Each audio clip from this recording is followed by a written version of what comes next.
किसी को है नहीं, कोई जानता नहीं कि भाई ऐसे अचानक में मिल जाओ तो बात अलग है, लेकिन वैसे खोज नहीं करते। बोलो।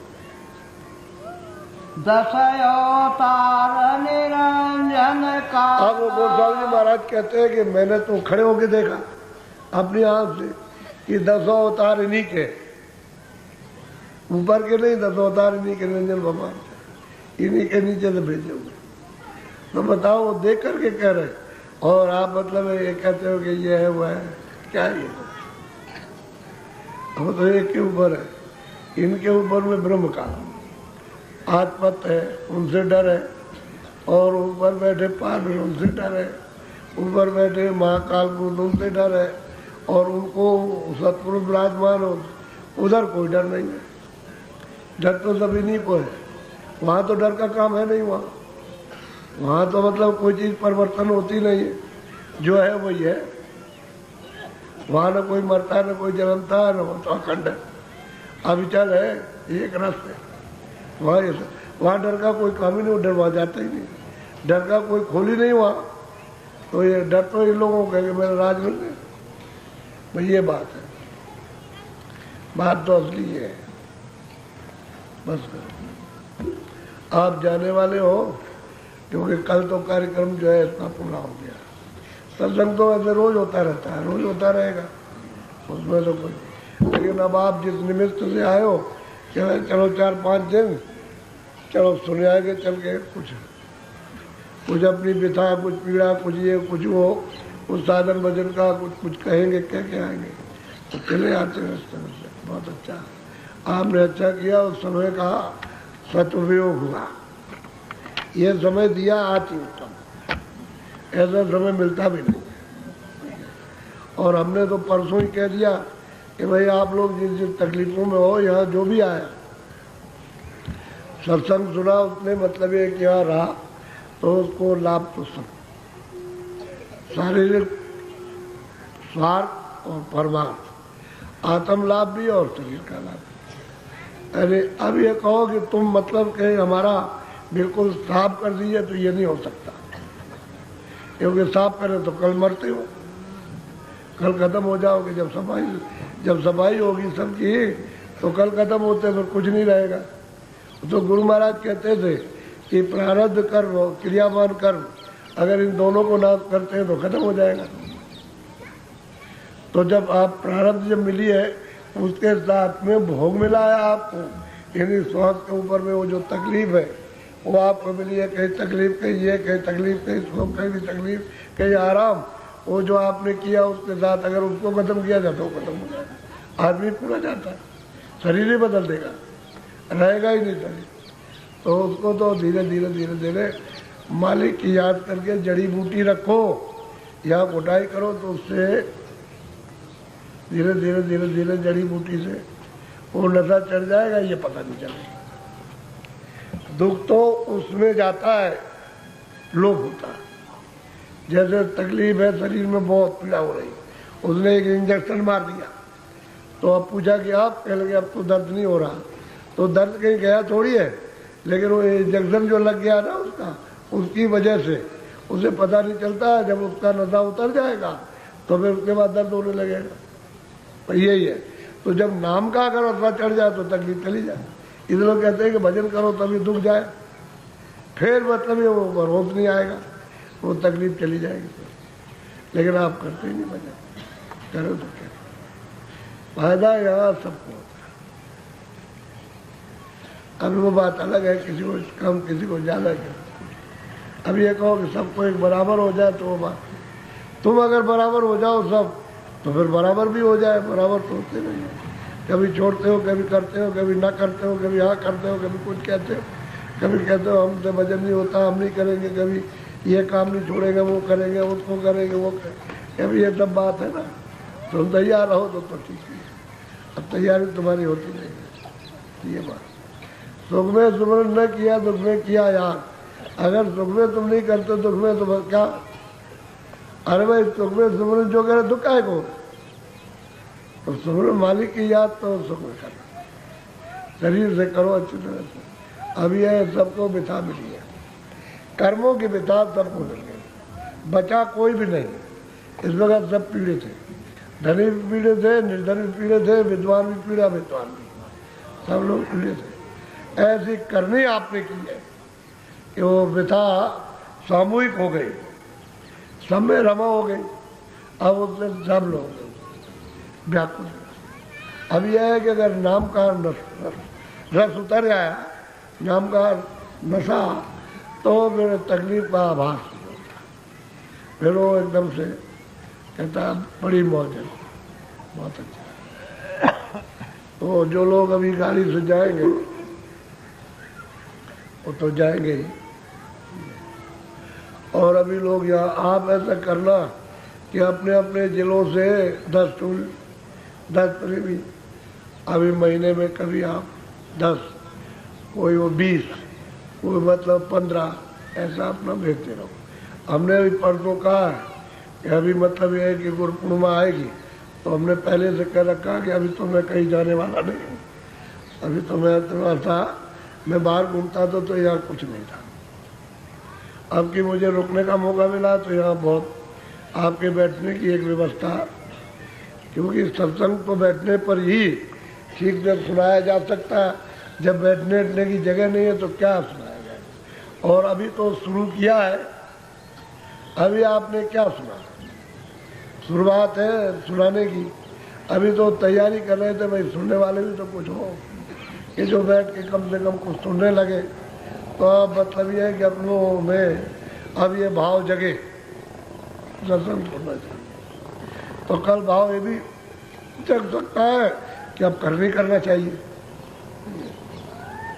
अब फिर ये भी भाव जग सकता है कि करनी करो तो मालिक का दीदार भी मिलना चाहिए। तो सब काम है ऐसे ही है। धीरे धीरे उसको कहते हैं कि अबोध को, वो स्वामी जी कहते हैं अबोध को, जो कुछ नहीं जानता था उसे लगा लिया, जो इस योग नहीं था उसको लगा करके और जगा के वो चिता लिया। तो ऐसे ही महापुरुष महात्मा जगा लेती, चिता लेती।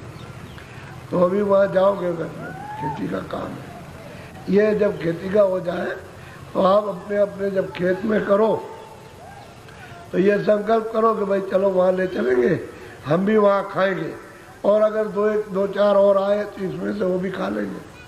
तो थोड़ा सा इकट्ठा हो, इतने में तो होना चाहिए। जब उधर से बस में आओ तो रख के ले आओ, यहाँ खाओ, और जो बच जाए तो पीछे जो लोग हैं उनको छोड़ दो। सीधा काम करो, छोड़ दो तो लोग आते जाते रहेंगे, तो तुम्हारा भी काम चल गया, उनका भी। यही चीज असली है जो तुम्हारे उपयोग में कर्मों की सफाई में सहायक हो जाती है और परमार्थ से धन मिलता है। ये बात तो मतलब ये है कि अब सत्संगी उसको समझने लगे।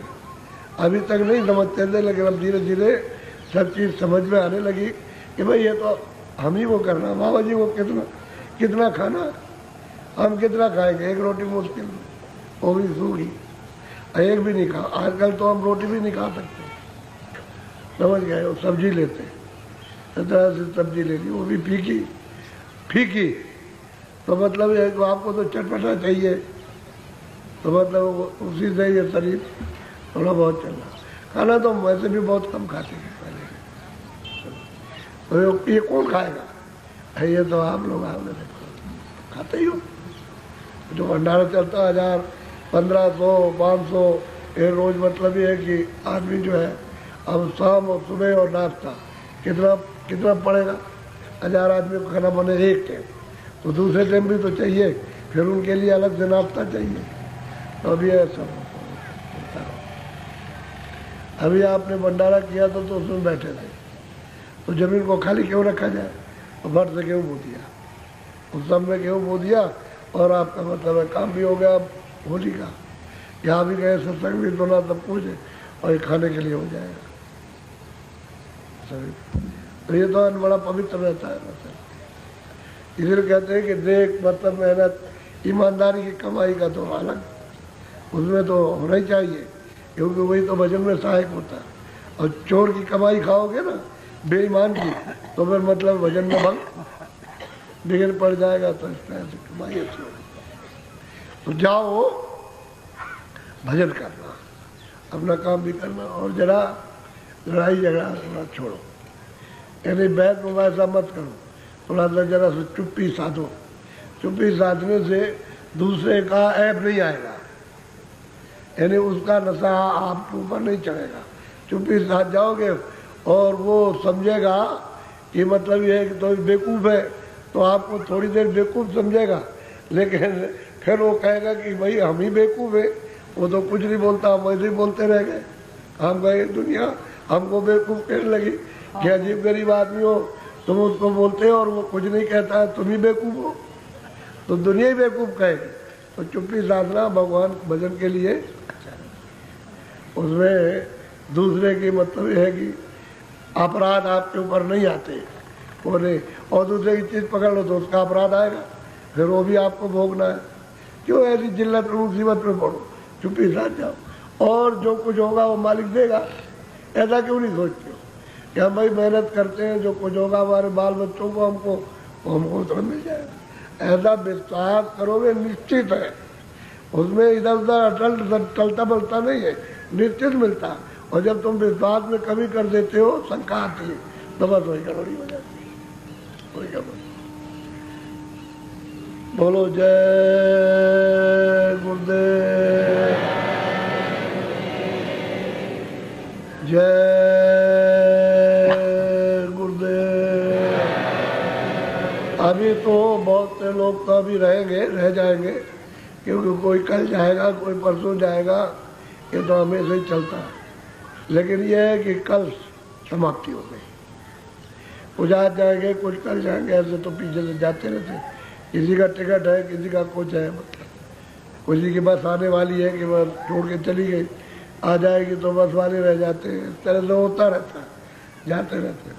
और जब पीछे वालों को सेवा मिल जाती है, अब इतनी अगर लगाया जाए तो इतने लोग कहाँ जाएंगे सेवा में? अच्छा, सेवा तो थोड़ी लोग करेंगे ना, सब तो नहीं कर सकते, जगह चाहिए उसके लिए, इसलिए थोड़े लोगों को मौका मिल जाता है। तो जब टोली बेचते रहोगे 5 की 10 की, तो सबको मतलब मिलने लगा, फिर वो पहुंच जाओ, फिर और प्रेमी जन चले जाए, 4 दिन 10 दिन रहे, फिर अपने बस चले गए, फिर आ गए। इस तरह से सेवा कार्य भी होता है, सत्संग भी आपको मिलता रहेगा, सत्संग भी मिलेगा, सेवा भी मिलेगा, भजन भी करते रहोगे, सब काम बनता रहता है। ये बात है। अच्छा, कुछ दिन और रुक जाते हैं तो फिर कहते हैं हमारी इच्छा खत्म हो गई, अभी नहीं जाएंगे, हम जरा देर में जाएंगे, तो वो देर में करते रहते। अब बहुत से लोग बहुत दिन से कर रहे हैं सेवा, कह लगे अभी नहीं जाएंगे, जब होली का कार्यक्रम हो जाएगा उसके बाद देखा जाएगा, तो सेवा कर रहे हैं। ये पहाड़ों वहाड़ों से बहुत से आए हुए, इधर गुजरात की तरफ, औरंगाबाद से, उधर रांची की तरफ पहाड़ों से, तो ये रुके रह गए। अब कल कहा उन्होंने कि हम जाएंगे तो चले जाओ, फिर उसके बाद जाएंगे वहाँ, और 2 4 5 10 को फिर ले आएंगे, हमारी इच्छा ही नहीं हुई वहाँ, फिर आ जाते हैं। तो ऐसा होता है, जब उनको सत्संग को समझ आ जाती है तो तुम ऐसा ही है, थोड़ा सा बिता के बाद दर्शन करते रहो, इसको ध्यान रखो। बोलो जय गुरुदेव। अच्छा, जरा सा भजन में बैठ जाओ, बैठो, थोड़ा सा बैठ जाओ भजन पर। जो जाने वाले हैं जल्दी में, वो तो लेन में बैठ जाए, जो नहीं जाएंगे वो सब अलग हो जाएंगे, वो बैठेंगे नहीं। हम जितनी बात कहा करें उतना ध्यान रखा करो कि जो जाने वाले अभी हैं वो तो बैठ जाए, तो मैं उनसे मिल लूँगा, और आप लोग बीच में बैठो, नहीं तो समय बता उनको बेचारों को देर लगती, और वो मतलब रह जाते हैं और तुम बीच में चले जाते हैं। इसलिए आपको नहीं जाना तो आप अलग जाओ, और जो जाने